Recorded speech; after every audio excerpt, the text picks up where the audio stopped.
Gracias y paz, amados hermanos. Que Dios los guarde y los bendiga a todos y que los preserve puros y sin manchas hasta el día de nuestro Señor Jesucristo. En el día de hoy vamos a hablar acerca de los falsos maestros, cuáles son sus características, cuáles son sus indicios y qué es lo que dice la palabra acerca de ellos. La respuesta se encuentra en la segunda carta de Pedro, capítulo 2, versículo 1 en adelante. Dice lo siguiente: pero hubo también falsos profetas entre el pueblo, como habrá entre vosotros falsos maestros que introducirán encubiertamente herejías destructoras, y aún negarán al Señor que los rescató, atrayendo sobre sí mismos destrucción repentina. Ok, las primeras tres características se encuentran en este versículo. Lo primero es que ellos son inevitables. Bien, dice, habrá falsos maestros entre vosotros, así como hubo entre el pueblo. O sea que son inevitables. Ok, nadie está exento de estar en algún momento de su vida escuchando enseñanzas de falsos maestros, escuchando prédicas de falsos maestros, o de comer junto a los falsos maestros, estar entre falsos maestros y tú, quizás de repente, o yo, no nos demos cuenta en algún momento, pero nos damos cuenta después. Bien, amados hermanos, son inevitables. O sea, en cualquier momento de nuestras vidas puede que haya un falso maestro entre nosotros. Bien.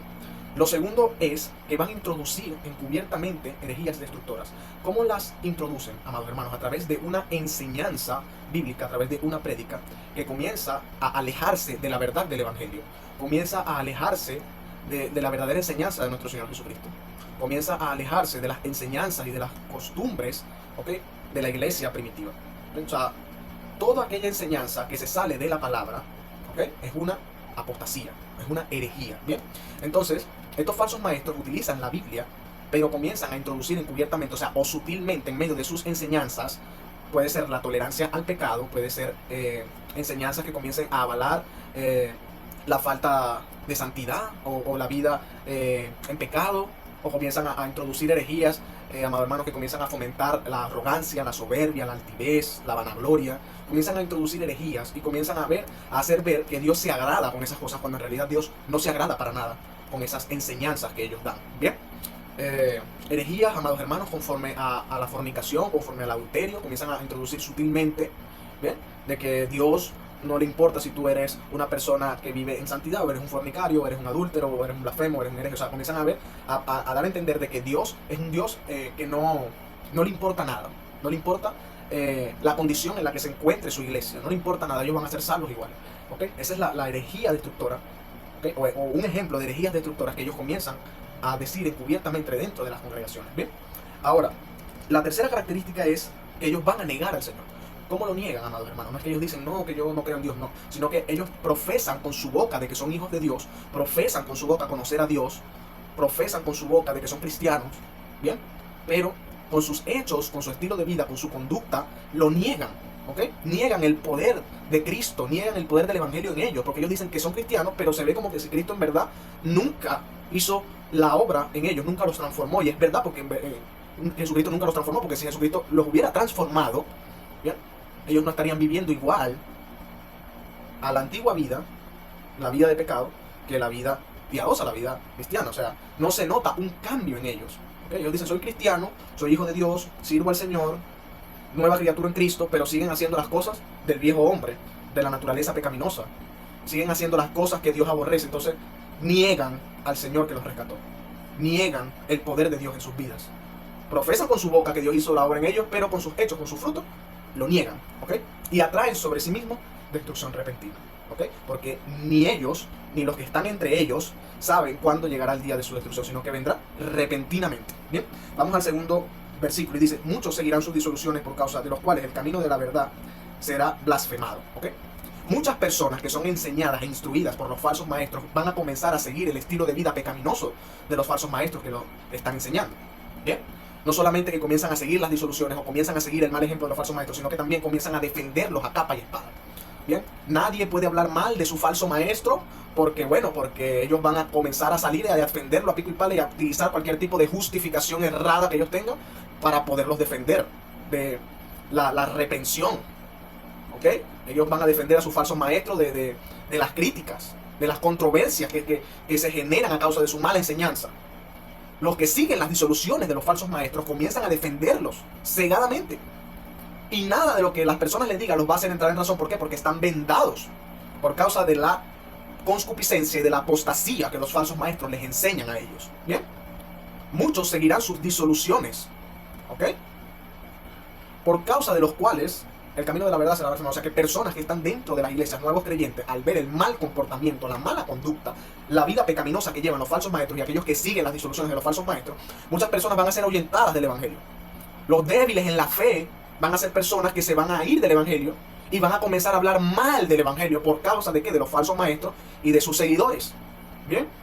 La gente que está fuera del evangelio, la gente del mundo, al ver lo que se practica ahorita en estos tiempos en las iglesias de los falsos maestros y de sus seguidores, la gente comenzará a hablar mal del evangelio. O sea, ya mucha gente habla mal del evangelio. Mucha gente habla mal de los cristianos por causa de las malas enseñanzas de los falsos maestros y de las personas que siguen sus malas enseñanzas. ¿Bien? Lo tercero es, dice, y por avaricia harán mercadería de vosotros con palabras fingidas sobre los tales de a largo tiempo, la condenación no se tarda, la superstición no se duerme. El falso maestro no ve a los miembros de la iglesia, a las personas de las iglesias, como hermanos en Cristo, sino como activos fijos. ¿Bien? Y como ellos ven a las personas como activos fijos en vez de hermanos, ¿bien? Ellos comienzan a hacer mercadería de ellos, o sea, a sacar ingresos de los hermanos, ¿okay? De aquellas personas. Y comienzan a decir, Dios me dijo que bueno, que Él estará con nosotros, si usted pacta con $100 a Él. Dios habló de que Dios nos va a prosperar, Dios habló de que va a lanzar un portal de 1 millón, de 100 millones, si usted pacta con $100. ¿Cuántos están los que tienen fe? ¿Cuántos están los que van a darle un golpe a la cara de Mamón, a la cara en el mundo espiritual? Y entonces comienzan a decir todas esas cosas. Venga, las personas que tienen fe, porque Dios bendice al dador alegre, porque el que da recibe su bendición, porque mejor es dar que recibir. Entonces comienzan las personas a dar el dinero, ¿okay? A pactar con dinero, ¿okay? Saciando la codicia y la avaricia de los falsos maestros. ¿Pero por qué lo hacen? La mayoría de las personas dan ese dinero es porque también sufren de codicia, tienen avaricia, porque comienzan a decir, si tú das 100, Dios te va a dar 1 millón, Dios te va a dar 10,000. Y la gente lo da, pero no porque por el hecho de que quieren honrar a Dios, sino por el hecho más bien de que ellos quieren más. O sea, dan por avaricia, no porque en verdad quieren honrar a Dios con sus bienes. ¿Bien? Entonces, los falsos maestros se aprovechan de eso. O sea, los falsos maestros saben perfectamente que el mayor anhelo de los codiciosos es la plata. Y les dice, bueno, si tú das 500, Dios va a abrir un portal de 1 millón. Voy a abrir portales ahora. Pero el Señor demanda de que su pueblo pacte con Él con $500. Y el portal del 1 millón se abrirá en tu casa, en tu banco, en tu familia. Entonces la gente llega rápidamente y a los 500 porque van a recibir 1 millón. Bueno, una buena inversión para ellos. Pero llega el momento en el que no lo van a recibir. ¿Por qué? Porque Dios no está respaldando eso de ninguna manera. ¿Bien? No lo van a recibir jamás. ¿Y cuál va a ser la excusa del falso maestro? Es decir, que tú no tuviste fe, de que tú lo diste, bueno, no lo diste con un corazón alegre, o lo diste no creyendo, etc. Pero en total que nunca lo vas a recibir y vas a tener una respuesta para eso. Vas a tener una respuesta predefinida por qué tú no recibiste el dinero que te habían prometido al tú hacer tu pacto de tantos $. El versículo 4 dice, porque si Dios no perdonó a los ángeles que pecaron, sino que arrojándolos al infierno los entregó a prisiones de oscuridad para ser reservados al juicio, y si no perdonó al mundo antiguo, sino que guardó a Noé, pregonero de justicia, con otras 7 personas, trayendo el diluvio sobre el mundo de los impíos, y se condenó por destrucción a las ciudades de Sodoma y de Gomorra, reduciéndolas a ceniza y poniéndolas de ejemplo a los que habían de vivir impiamente, y libró al justo luego abrumado por la nefanda conducta de los malvados, porque este justo que moraba entre ellos afligía cada día su alma justa, viendo y oyendo los hechos inicuos de ellos. Sabe el Señor librar de tentación a los piadosos y reservar a los injustos para ser castigados en el día del juicio, y mayormente a aquellos que siguiendo la carne andan en concupiscencia e inmundicia y desprecian el Señorío. Bien, ¿qué quiere decir esto, hermanos? Cuando él dice que si Dios no perdonó a los ángeles, Dios no perdonó al mundo antiguo y Dios no perdonó a las ciudades de Sodoma y de Gomorra, ¿qué está queriendo decir? ¿Por qué Dios no perdonó a los ángeles? Por su rebelión. Los ángeles que pecaron, ¿cuál fue el pecado? La rebelión. Dios no perdonó la rebelión. Hay muchas personas que empezaron bien dentro del cristianismo, empezaron bien dentro del evangelio, pero después se rebelaron en contra de Dios, siguiendo la apostasía. No quisieron someterse, no quisieron seguir la verdadera enseñanza de Jesucristo, sino que se convirtieron a apóstatas, a herejes. Y hace referencia a rebelión, o sea, el que se vuelve apóstata se rebela en contra de Dios. El que comienza a introducir herejía se está rebelando en contra de Dios, se revela ante Dios. ¿Bien? Y dice también el mundo antiguo, o sea, ¿qué fue lo que hizo el mundo antiguo? El mundo antiguo hace referencia a los burladores. ¿Por qué? Porque Dios en su misericordia le dice por medio de Noé al mundo antiguo de que se arrepientan y que busquen a Dios, y que Dios planeaba salvarlos a ellos del diluvio, pero la gente se burló. Se burlaron del mensaje de Noé, se burlaron de Dios, se burlaban de Noé por construir el arca, decían que Noé estaba loco, y pagaron la consecuencia de su incredulidad, de su pecado, de su burla. Dios, cuando dice que Dios no perdonó al mundo antiguo, hace referencia de que Dios no perdonó a los burladores. ¿Bien? Y la Biblia dice, estos son los que causan divisiones, los sensuales que no tienen al espíritu, los burladores. Lo dicen Judas. ¿Bien? Entonces también está la ciudad de Sodoma y Gomorra. ¿Cuál era el pecado de Sodoma y Gomorra? Que ellos eran unos contumaces.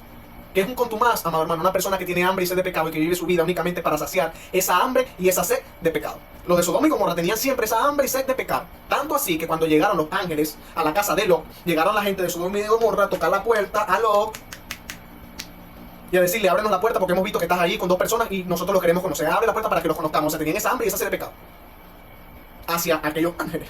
Y llegaron ellos, y al ver de que Lot no quería abrir la puerta, no les permitió el paso, ellos quisieron entrar a la fuerza a la casa de Lot para cometer con avidez el pecado del cual ellos tenían hambre y sed. Y Dios los destruyó con fuego y azufre. O sea, Dios no perdonó al contumaz. Hace referencia que Dios no va a pasar por alto a aquellas personas que se rebelaron en contra de la verdadera palabra, siguiendo la apostasía. Después que comenzaron a burlarse de las personas, que comenzaron a decir de que su rebelión está mal, de que los pasos que ellos están dando están mal. Porque los falsos maestros se burlan de las personas que predican el verdadero mensaje del evangelio, se burlan, los menosprecian, los vituperan. Y tampoco va a perdonar a aquellos que viven una vida contumaz, o sea, una vida sirviéndole al pecado, con hambre y sed de pecado, que andan siguiendo la carne, la concupiscencia, las pasiones. Por eso que la Biblia dice, Dios sabe librar de tentación a los piadosos y reservar para juicio a los injustos. ¿Qué quiere decir eso, hermano? Que una persona, un piadoso, una persona verdaderamente transformada, una persona verdaderamente renovada, una persona verdaderamente salvada, es librada de las tentaciones. Pero una persona que anda siguiendo la carne, que anda viviendo en la concupiscencia, que anda viviendo en la inmundicia, usted le pone una tentación y déjeme decirle que esa persona no se va a resistir a la tentación porque lo va a hacer. Va a caer en la tentación y va a hacer todo tipo de acto carnal y todo pecado delante del Señor. Y eso es una persona injusta. Lo que hace pecado, lo que hacen iniquidades, inmundicia de todo tipo delante de Dios. Leyendo todavía que ellos tienen el cielo ganado y que se merecen todo lo que el Señor le va a dar a su pueblo. Sí, hombre. Mira, hermano, no se engañe, dice la Biblia. No os engañéis. Que nadie os engañe con vanas palabras. Porque los que son de la carne no pueden agradar a Dios. Porque la carne no busca sujetarse a Dios ni tampoco puede hacerlo. Bien. Las personas que andan siguiendo la carne son aquellos a los que mayormente van a ser reservados para juicio. Las personas que andan viviendo una vida conforme a la carne, no importa si es cristiano, no importa si es lo que sea, están reservados para juicio. Déjenme decirle eso. Bien. Entonces, amados hermanos, cuando el apóstol Pedro dice, y mayormente aquellos que siguiendo la carne inmundicia, andan en concupiscencia e inmundicia y desprecian el señorío, está hablando de ese tipo de personas, de los falsos maestros, porque ellos andan siguiendo todo el tiempo la carne, la concupiscencia, y andan despreciando el señorío. ¿Qué es despreciar el señorío? No someterse a las palabras verdaderas de nuestro Señor Jesucristo. Eso es despreciar el señorío. No someterse a Dios, no someterse al Señor, no someterse a la verdad, es despreciar el señorío. Sino que están viviendo una vida fuera de la obediencia, fuera de sujeción a Cristo. Esos son los que desprecian el señorío. Los que andan en concupiscencia, inmundicia y carnalidad, siguiendo una vida de pecado. Creen que están sirviéndole a Dios viviendo una vida de pecado y que Dios se agrada de ellos porque ellos tienen una hipergracia. Porque anteriormente había gracia, pero ahorita hay una hipergracia en ellos. Y ellos son salvos, tú no les puedes decir nada, tú no puedes cuestionar la vida de ellos, tú no puedes decirle a las personas, a esas personas que se arrepientan, tú no puedes decir nada en contra de ellos, nada. Porque ellos ya son salvos y si tú le dices algo, bueno, el satanista eres tú, no ellos. Continuamos. Dice, que son en el versículo 10 todavía dice, atrevidos y contumaces no deben decir mal de las potestades superiores. Atrevidos y contumaces. ¿Qué es una persona atrevida? Una persona, amado hermano, que vive una vida de pecado y comienza a ministrar o a pretender ministrar la presencia de Dios en las iglesias. Eso es un atrevido. Una persona, amado hermano, que vive una vida reprobada delante de Dios. Una vida completamente en pecado delante de Dios. Pero tienen el atrevimiento de hacer ver a las personas de que nada está pasando, de que ellos no han hecho nada. Y delante de Dios, porque se montan en los altares, quieren estar ministrando, quieren estar haciendo todo tipo de labor, estando en una vida que deshonra a Dios, estando en una vida que a Dios no le agrada. Y ellos predican y nada está pasando. Y ellos hacen todo tipo de labor dentro de la iglesia, se montan en los altares, predican y hacen de todo, y comienzan a ministrar y comienzan a hacer todo como que si ellos no hicieron nada. Son atrevidos. O sea, no tienen vergüenza, no tienen escrúpulos.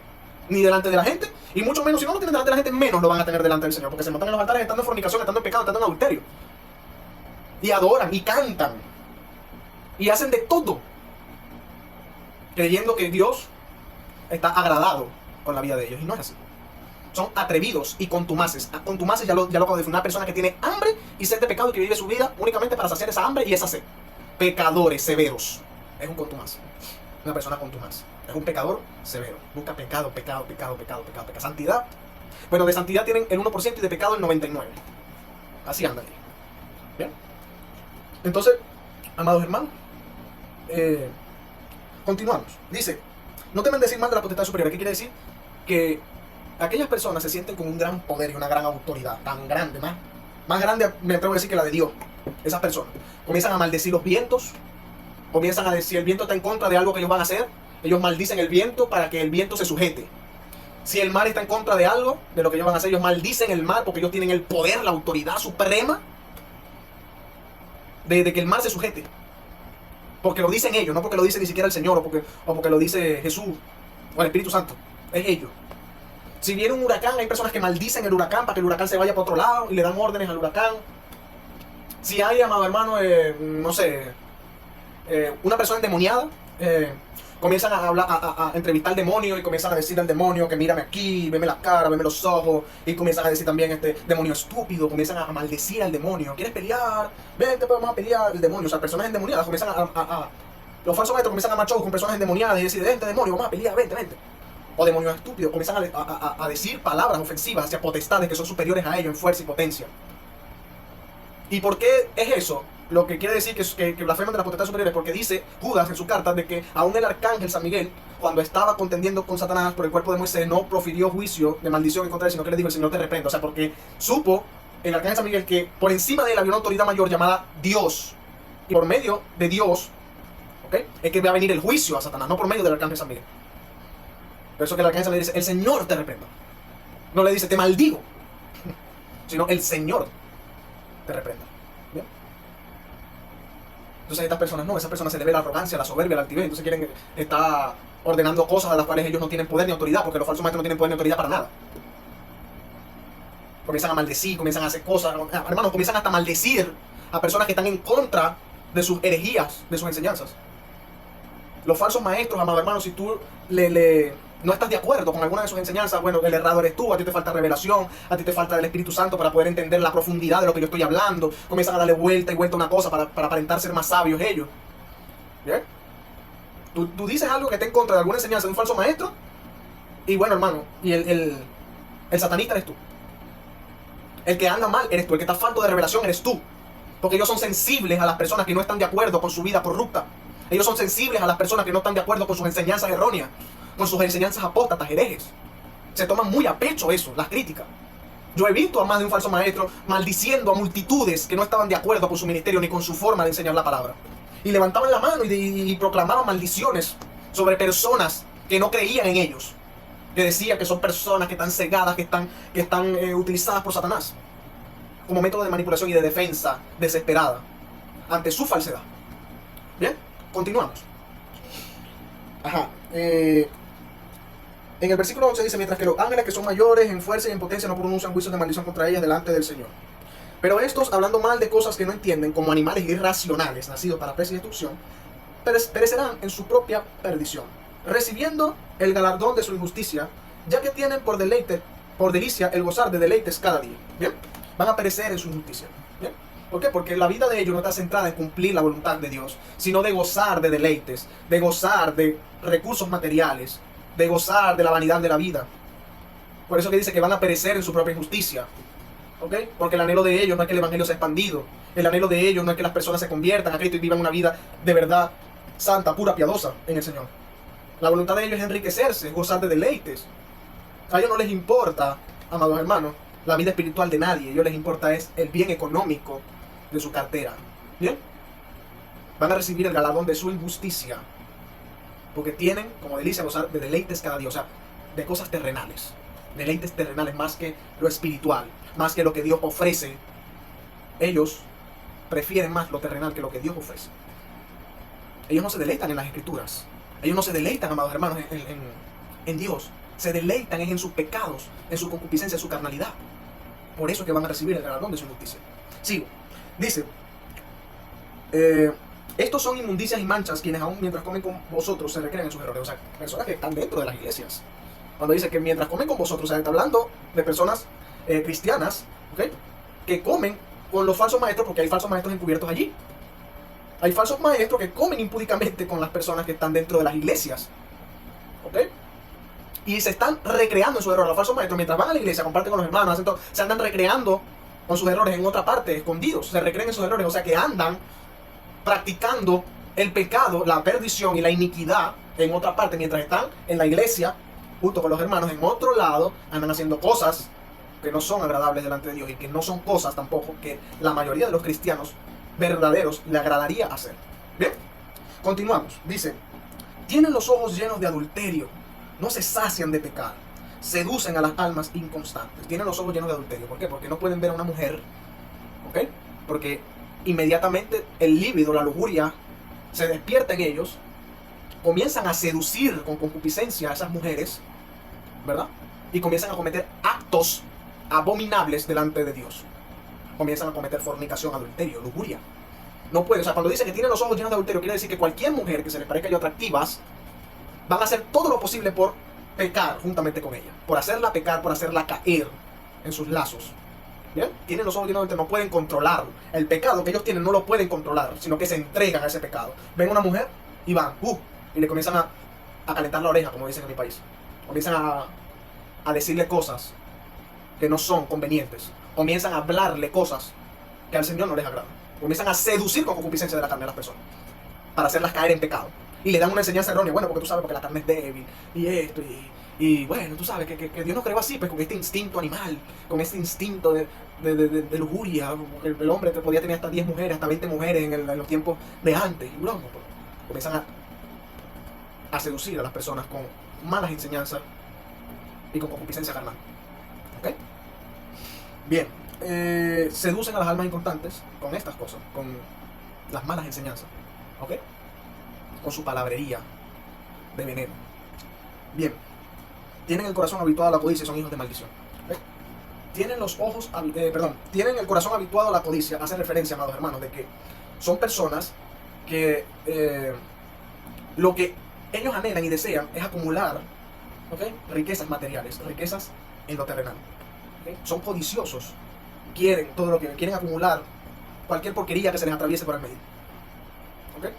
Ven algo, la codicia, un yate, quieren comprar un yate, quieren comprar una mansión, quieren comprar 20 jipetas, quieren comprar 20 Explorer. O sea, la codicia es eso, a hacer referencia, tienen los ojos habituados a la codicia, o sea, que quieren acumular cosas vanas, sin sentido. Quieren estar luciendo su vida lujosa que ellos tienen. Pero claro, ¿cómo no la van a tener? Si hacen mercadería de los ingenuos y de los codiciosos también. Bien, continuamos. Son hijos de maldición con respecto a que todo lo que hacen es para maldición. Todo lo que ellos hacen viene a través de la maldición en la que ellos están. Todo lo que ellos hacen es para maldición, porque nunca van a prosperar en lo que hacen. Nunca ellos van a ser felices con lo que tienen. Nunca ellos, amados hermanos, van a prevalecer a lo que ellos se dedican. ¿Por qué? Porque son personas que tienen la destrucción asegurada, la perdición y la condenación asegurada. Son hijos de maldición. El que está bajo maldición es porque está bajo perdición. Todo lo que ellos hacen aparentemente bueno en un momento va a ser para maldición después. Todo lo que ellos acumulan, todo el dinero que ellos tienen no va a ser para bien, sino para maldición. Lo obtienen mediante maldición, o sea, apostatando. Y la apostasía acarrea maldición, ¿sí o no? Y lo que ellos obtienen a través de esa maldición a la que ellos están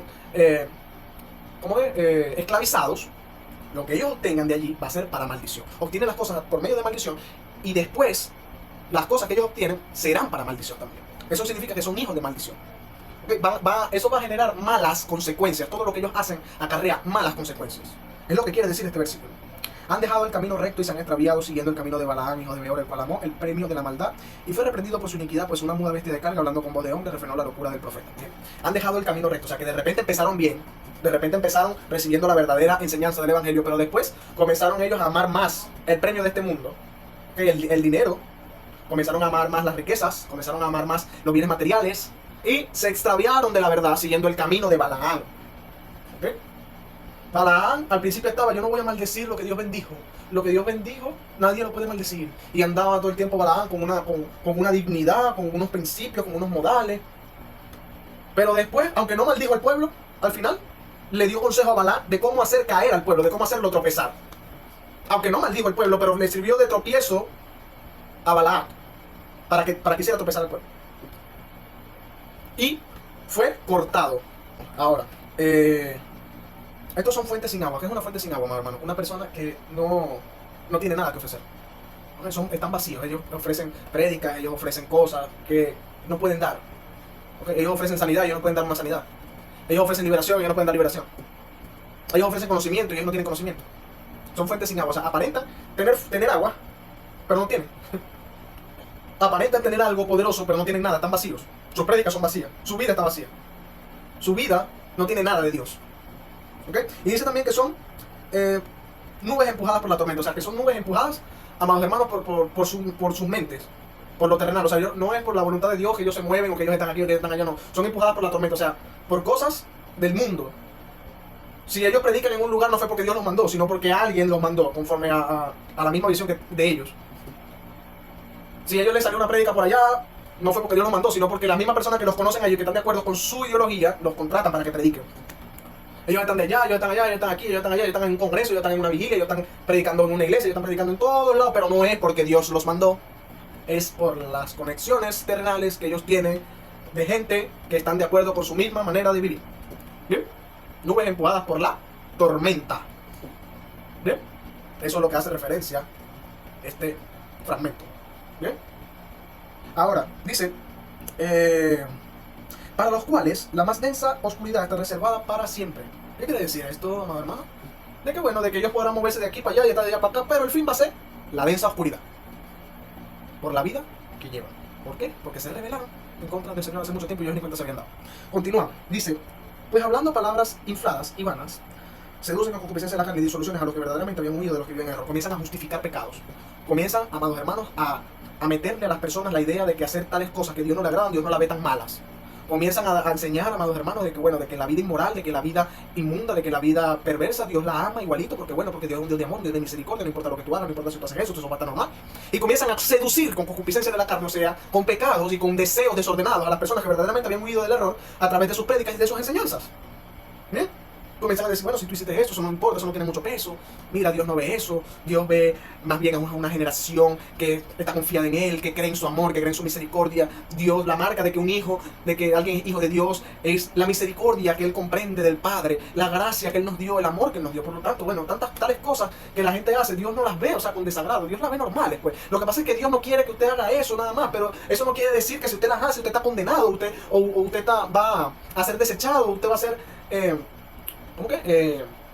reprendido por Dios. No, Dios es un Dios de amor. Lo que pasa es que Dios no quiere que nosotros hagamos eso meramente porque no nos conviene, porque nos manchamos. Y como Dios es un Dios de amor, un Dios puro, Él quiere, bueno, limpiarnos de esas cositas que todavía están dentro de uno. Pero si uno las puede hacer, no hay problema. Pero lo que pasa es que no es conveniente, pues.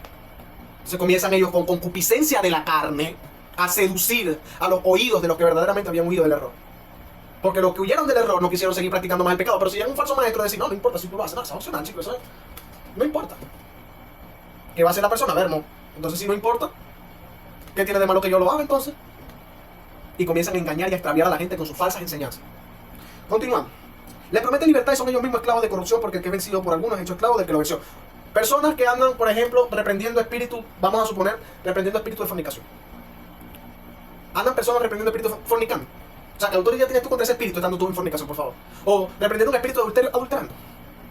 O reprendiendo cualquier tipo de espíritu cuyo pecado estés practicando. ¿Qué autoridad vas a tener tú, o voy a tener yo, en ese espíritu, si usted y yo estamos esclavizados por el pecado que ese espíritu nos induce? Por favor. No, que hay que reprender un espíritu de lujuria. Y comienzan a decir, bueno, hay espíritu de lujuria aquí, vamos a reprender. Comienzan a prometer libertad a las personas, pero ellos son mismos esclavos de aquellos espíritus inmundos. Les prometen libertad, o sea, comienzan a decir, Dios va a cambiar tu vida, Dios va a cambiar esto, o sea, Dios cambió mi vida, Dios me cambió, pero ellos mismos son esclavos del pecado. O sea, ¿cómo pueden decir ellos que Dios les cambió la vida a ellos? O sea, ¿cómo tú le puedes prometer una libertad a alguien que tú no la vives, que tú no la tienes? Les prometen libertad y son ellos mismos esclavos de la corrupción, del pecado, de la herejía, de la blasfemia, de la aportación. Bien. Continuamos, dice... ciertamente si bien se dio capaz de las contaminaciones del mundo por el conocimiento del Señor y Salvador Jesucristo, arreglándose otra vez en ellas, son vencidos. Su postrer estado viene a ser peor que el primero. ¿Por qué? Porque si ellos se escaparon del mundo, ellos gustaron del don de Dios, ellos gustaron del poder de Dios, del Espíritu Santo, habiéndose apartado ellos de todas las cosas malas que el mundo les ofrecía, se vuelve, estando ellos después dentro de la iglesia, se vuelven a enredar otra vez con las cosas del mundo. El postrer estado viene a ser peor que el primero. ¿Por qué? Porque se vuelven necios, se vuelven contumaces. se corrompen, viven una vida corrupta, quieren estar yendo a la iglesia estando en pecado. Creen que van a ser salvos cometiendo pecado todos los días de la semana y el domingo asistiendo a la iglesia y volviendo a cometer pecado todos los fines de semana. Y enseñan una vida que a Dios no le agrada. Porque si tú pones a un pecador a predicar, ¿qué va a enseñar? ¿Va a enseñar de santidad? Yo no creo. A menos de que, bueno, puede ser posible, pero a menos de que sea una persona bien cínica para hacer eso. Una persona que vive en pecado habla de santidad, o sea, por favor. No creo. Una persona que vive en pecado va a comenzar a amoldar prédicas que estén conforme a su pecado. De alguna u otra forma, de alguna manera sutil lo va a hacer. ¿Ya? Por eso que dice que el postrer estado va a ser peor. Y es por eso también que el apóstol Pablo sacó al muchacho que estaba en fornicación con la mujer de su padre de la iglesia de los Corintios. Para que el muchacho no estuviera viviendo una doble vida. O eres frío o eres caliente. Entonces saca al muchacho para la destrucción de su carne y la preservación de su espíritu para el día, o sea, para que el Señor lo sacudiera, el diablo lo sacudiera, lo zarandeara de su pecado, lo estrujara por completo y la persona verdaderamente mostrara arrepentimiento. Y así no contaminaba a los que estaban dentro y así se salvaba verdaderamente a aquella persona que estaba todavía practicando el pecado. ¿Bien? Pero si el apóstol Pablo lo dejaba allá adentro, ¿qué iba a pasar? Él iba a contaminar a otros con su pecado. Él iba a dar una vida aparentemente de piedad, pero viviendo en pecado. El muchacho que estaba fornicando, viviendo una doble vida, una doble moral, y engañándose él mismo creyendo que iba a ser salvo, porque Dios no lo iba a engañar. ¿Ya? Ahora continuamos, porque ya se me está haciendo muy largo el video. Dice, porque mejor les hubiera sido no haber conocido el camino de la justicia que después de haberlo conocido volverse atrás del santo mandamiento que les fue dado. Mejor les hubiera sido no haber conocido el evangelio nunca, que después de haberlo conocido, haberse apartado del santo mandamiento, o sea, del camino de la verdad que se les fue dado. O sea, ¿cuál es el santo mandamiento? Dice, volverse atrás del santo mandamiento que le fue dado. El santo mandamiento, ¿cuál es? Amar al Dios sobre todas las cosas, amar a tu prójimo como a ti mismo. Pero más que todo, sed santos porque yo soy santo. Se apartaron de eso. Comenzaron a vivir una vida contraria al santo mandamiento de Dios, creyendo que tenían el cielo ganado. Pero lo más importante, y es lo último del versículo, versículo 22, el apóstol Pedro da un cierre de oro. Cierra con broche de oro diciendo, pero les ha acontecido lo del verdadero proverbio. El perro vuelve a su vómito y la puerca lavada a revolcarse en el cielo. ¿Qué quiere decir eso? De que esas personas nunca fueron transformadas. De repente, por eso se explica que ellos al principio estuvieron bien, pero después se desviaron. ¿Por qué? Porque nunca fueron transformados a una nueva criatura. ¿Bien? Por eso la Biblia dice arrepentíos y convertíos. No dice arrepentíos solamente, dice arrepentíos y convertíos. Porque hay personas que ciertamente se arrepintieron en algún momento, pero no se transformaron. Si el cerdo se arrepiente de su inmundicia, ¿qué pasa? Si no se convierte. Comienza a ser lavado de su inmundicia, pero tarde o temprano va a volver a revolcarse la inmundicia porque no fue convertido. El perro también. El perro, cuando vomita es lavado por dentro. Y el cerdo, cuando es lavado, es limpiado por fuera. ¿Bien? Hace referencia a una persona que es limpiada por fuera. Y el perro es una persona que es limpiada por dentro. ¿Pero qué? Porque no se convirtió en una criatura. Porque si se hubieran convertido ellos a una oveja, la oveja va a repudiar obviamente un vómito. La oveja no se va a revolcar en cieno, ¿sí o no? La oveja se va a preservar pura. Y no va a comerse un vómito, ni va a revolcarse en un cieno. ¿Por qué fue? Porque no es una persona que compatibiliza, no es un animal que compatibiliza con esas cosas. Hay personas que se arrepintieron, pero no se transformaron. Y como perros y como cerdos volvieron de los que el Señor ya los había lavado. ¿Por qué? Porque fueron atraídos, porque todavía la naturaleza de ellos era de inmundicia y no de santidad. ¿Bien? Esto es todo lo que tenía que darles. Yo sé que quizás no fue explicado tan a profundidad como se espera, pero de verdad que es lo suficiente como que para que la gente pueda entender más o menos las cosas. Y bueno, que Dios guarde y bendiga a todas aquellas personas que vieron este video y protéjense y disciernan en todo momento lo que se les habla y lo que se les predica, para que puedan ustedes saber qué es lo bueno y qué es lo malo, qué es lo santo y qué es lo profano de los mensajes que usted escucha diariamente, sea presencialmente o sea digitalmente. Que Dios les guarde. En el nombre de Jesús. Amén.